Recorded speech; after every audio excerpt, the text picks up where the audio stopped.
Vous le savez, le courant pour une écologie humaine a une boussole. Et cette boussole, elle peut se synthétiser par une phrase: tout l'homme et tous les hommes. Et nous allons cette année travailler spécialement autour de tout l'homme, ce qui, par essence, inclut tous les hommes, on le verra.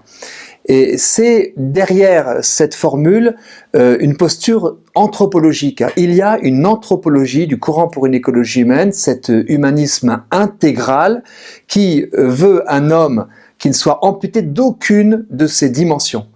Et notre société, mais nous-mêmes, chacun d'entre nous, moi quand j'ai travaillé ce petit topo, j'y ai réfléchi pour moi-même, a tendance à amputer les personnes de certaines de leurs dimensions. Alors quelles sont ces dimensions autour desquelles nous allons devoir discerner pour vérifier que dans nos choix de vie, dans nos actions, dans nos relations avec les autres, eh bien nous soyons vraiment pleinement nous-mêmes dans toutes nos entités et respectant les autres dans toutes leurs entités. C'est comme ça que la révolution de l'écologie humaine pourra se propager. Eh bien, il y a la dimension physique. Je suis un corps avec ses limites, un corps sexué qui est marqué dans le temps par un temps compté et par la mort inéluctable, les trois limites qui sont celles de nos existences et dans lesquelles nous agissons en consentant d'une certaine manière à une vulnérabilité qui est propre à l'humanité et qui est la source aussi, cette vulnérabilité, de notre interdépendance qui nous met par essence en lien avec les autres, que ce soit pour la procréation que pour les actions et les projets. Donc un corps physique.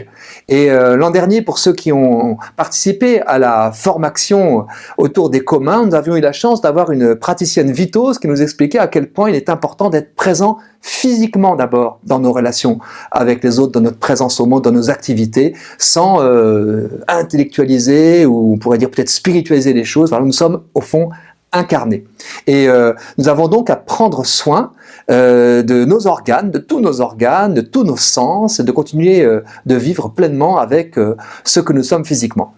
Il y a une dimension bien sûr psychique de nos existences qui est marquée par des forces et aussi des limites, peut-être des vulnérabilités, parfois des maladies, des fragilités. Et il y a également l'importance de nous prendre en compte dans ces dimensions, sans couper les choses, sans couper de l'intellect, cette dimension psychique qui dit de nous des choses, qui nous alerte aussi sur peut-être ce qu'il y a d'hubris, d'excessif dans nos existences. Et à un moment donné, le corps physique ou le corps dans son psychisme va crier et va nous ramener peut-être à plus de sagesse. Il y a bien sûr toute la dimension intellectuelle, savoir lire un livre de A jusqu'à Z, savoir réfléchir, savoir penser, et savoir penser peut-être avec pas seulement son cerveau qu'on considérait comme un super ordinateur déconnectable du reste de notre personne, mais savoir penser peut-être avec ses entrailles, avec tout son corps, avec toute son existence, avec toute son expérience, pour toujours repartir du réel et éviter d'être, comme certains le disent, perché, un peu déconnecté.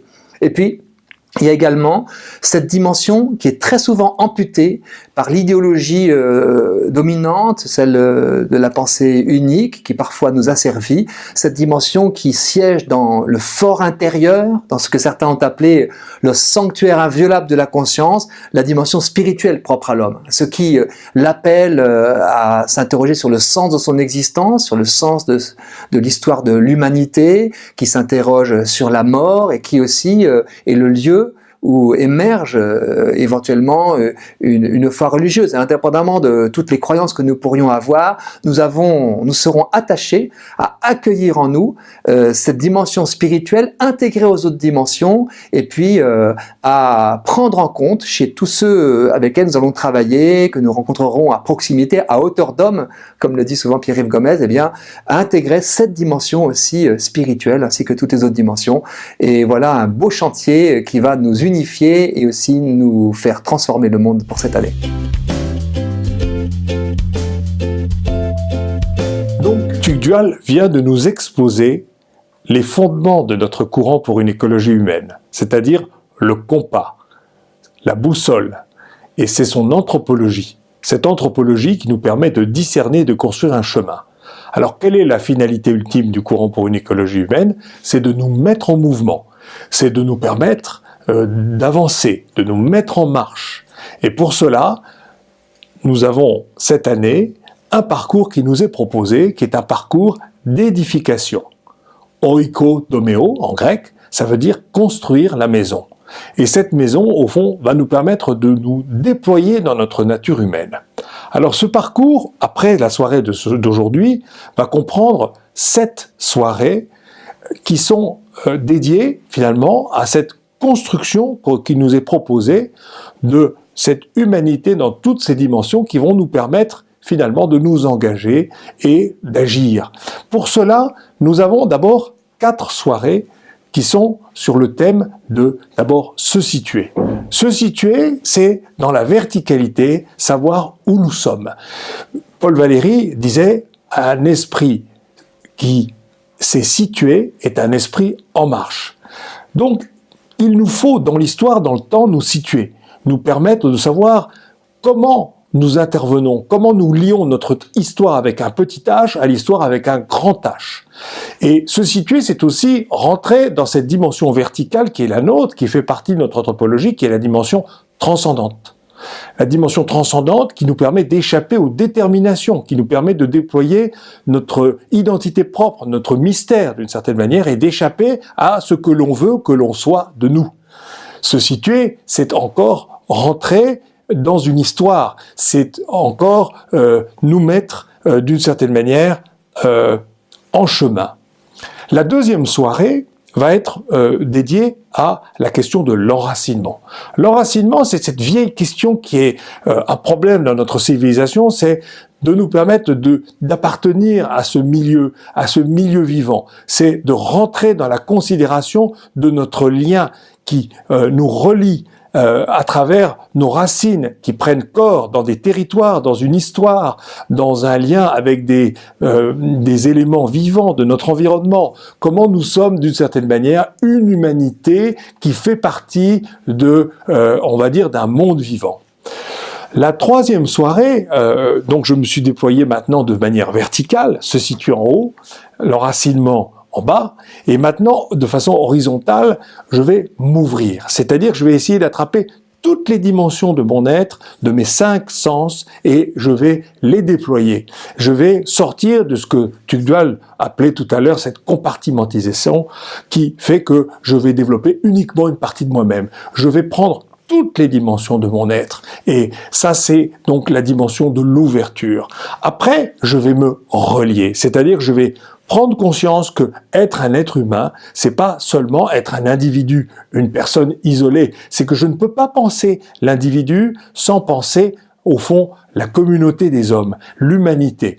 Même pour parler, j'ai un langage que j'utilise qui est un langage qui s'est façonné à travers des milliers et d'années, dans lequel tous les hommes ont progressivement désigné des choses, ils ont partagé des mots, ils ont élaboré des langages qui leur permettaient de communiquer entre eux, mais aussi de penser eux-mêmes. Sans langage, nous ne pouvons pas penser. Donc, nous ne pouvons pas nous penser, et cette spécificité de l'humanité, c'était à la fois personne et partie d'un tout plus large qui est l'humanité. Ça, c'est la dimension de se relier.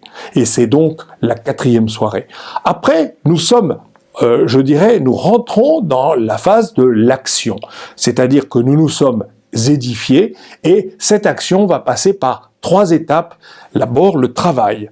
C'est-à-dire de reprendre la considération du travail, mais le travail comme l'homme a jardiné dans l'histoire. C'est-à-dire à déployer son action dans la responsabilité. D'abord le jardin, et aujourd'hui, ce que Gilles Clément appelle le jardin planétaire, c'est-à-dire comment mener nos activités, comment mener nos économies dans la considération de la responsabilité de leurs effets à l'échelle de la planète. Ensuite, dans la bienveillance, nous allons nous préoccuper de réparer. Et c'est l'avant-dernière de ce cycle de 7. Et donc, réparer, ça veut dire que je ne suis pas là pour abolir tout ce qui existe et pour inventer un avenir radieux, mais au contraire, dans une certaine humilité, avec ceux qui ont, je dirais, construit, c'est essayer de retrouver un chemin, un peu comme le fait cet architecte Kroll, dont nous avons eu l'occasion de parler dans la soirée de l'année dernière sur l'architecture.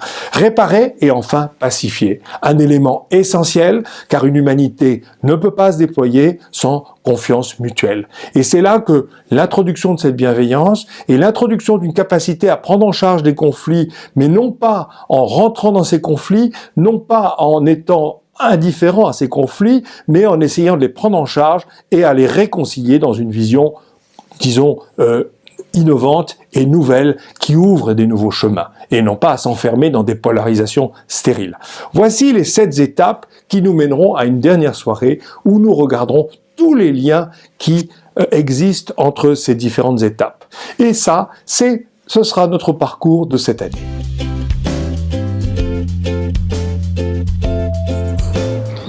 Réfléchir sur tout l'homme, effectivement, ça peut paraître individualiste dans une société qui se concentre beaucoup sur l'individu, son épanouissement, l'art de vivre soi-même avec soi-même. On pourrait penser que l'écologie humaine participe à ce mouvement en nous centrant sur la personne. Or, notre intention, elle est rigoureusement opposée. La question principale, la question politique principale aujourd'hui, c'est la question de l'unité de la personne. Et c'est une question politique, c'est-à-dire que c'est une question qui s'adresse à notre participation en tant que citoyen responsable dans la société. Pour être un citoyen responsable et libre dans la société, il est absolument nécessaire de se fonder sur une unité de la personne. Pas l'épanouissement de soi dans différentes extases ou travaux ou disciplines qui peuvent être intéressantes par ailleurs, mais l'unification de la personne, comme on va le voir durant la formation, en différentes étapes, depuis l'enracinement jusqu'à sa relation au corps. Pourquoi c'est important au plan politique? Parce qu'aujourd'hui, notre société a tendance à nous couper en rondelles, en morceaux. On est un consommateur, et puis après on est un travailleur, et puis on est un père de famille, et puis on est quelqu'un qui vit dans les loisirs, et puis on est un ami, et puis on a un voisin. Et c'est jamais la même personne qui est comprise, mais des rôles, des catégories. C'est très postmoderne, hein. On est toujours dans un rôle. Or, lorsqu'on est dans un rôle, 2 conséquences. 1, on est soumis à toutes les aliénations de chaque rôle. Par exemple, en tant que consommateur, je suis aliéné, libéré bien sûr, mais aliéné par la machine. S'il n'y a pas en moi une unité qui me fait réfléchir à mon intégrité physique, à ma vie dans toutes ses dimensions, en tant que consommateur, je peux trouver très bien de passer des heures à utiliser une machine. Comme je peux trouver très bien de passer des heures au travail, hein, c'est le workaholisme, et puis j'oublie ma vie de famille. Donc, coupé en rondelles, on est soumis aux aliénations de toutes les sollicitations de la société. Et donc, conséquence, la seule façon de résister, d'être libre, d'être émancipé, pour pouvoir être responsable dans la société, c'est précisément de s'unifier. Je peux résister à ces sollicitations, je peux choisir ma vie, précisément parce que je fais le lien entre un moi consommateur, un moi citoyen, un moi membre d'une patrie, d'une histoire, un moi dans une famille. C'est la même personne, et je dirais cette personne se construit précisément parce qu'elle est unifiée. C'est exactement l'inverse de ce que propose une société postmoderne, une société des rôles. Nous proposons une société de la personne. Et la personne, elle est une. Et c'est cette unité qu'il faut retrouver. Et c'est cette unité que la formation va nous aider à retrouver. Alors, la formation n'a pas pour vocation de centrer sur l'individu. Paradoxalement, plus nous allons travailler sur tout l'homme, plus nous allons travailler sur tous les hommes. Il y a un lien entre les deux. Ce sont pas deux. Vous voyez, dans notre slogan, hein, tout l'homme et tous les hommes, c'est pas une phrase en 2 temps séparés. Si on travaille vraiment sur tout l'homme, alors on atteint le fond, la profondeur de chaque homme, et alors on peut parler avec tous les hommes. Vous voyez, plus on est dans l'individualisme, dans l'individu, séparé avec ses rôles, avec ses dispositifs différents selon ce qu'on lui demande, cette société ouverte à toutes les manipulations de soi, et plus on perd le sens du commun entre les hommes. Chacun est dans son rôle, va raconter son rôle aux autres, mais qu'est-ce qui fait qu'on a quelque chose à vivre ensemble? Alors, ce qui fait qu'on a quelque chose à vivre ensemble, c'est précisément notre humanité. Tout l'homme, l'humanité, et tous les hommes, humanité. Et de fait, la formation, ce n'est pas une formation individualiste où on va travailler sur les différentes dimensions de l'individu pour qu'il s'épanouisse, mais bien une formation pour trouver l'unité. Et plus nous trouvons l'unité, parce que nous plongeons en nous-mêmes dans ce qu'il y a de plus humain en nous, tout l'humain, tout l'homme, et plus nous trouvons ce qu'il y a d'humain en chacun, tous les hommes, tous les humains. Donc, plus nous approfondissons le tout l'homme, plus nous avons de chances, en extension, de comprendre tous les hommes. Bienvenue à la formation CAP 360. Welcome to the CAP 360. Et n'oubliez pas, inscrivez-vous au livre.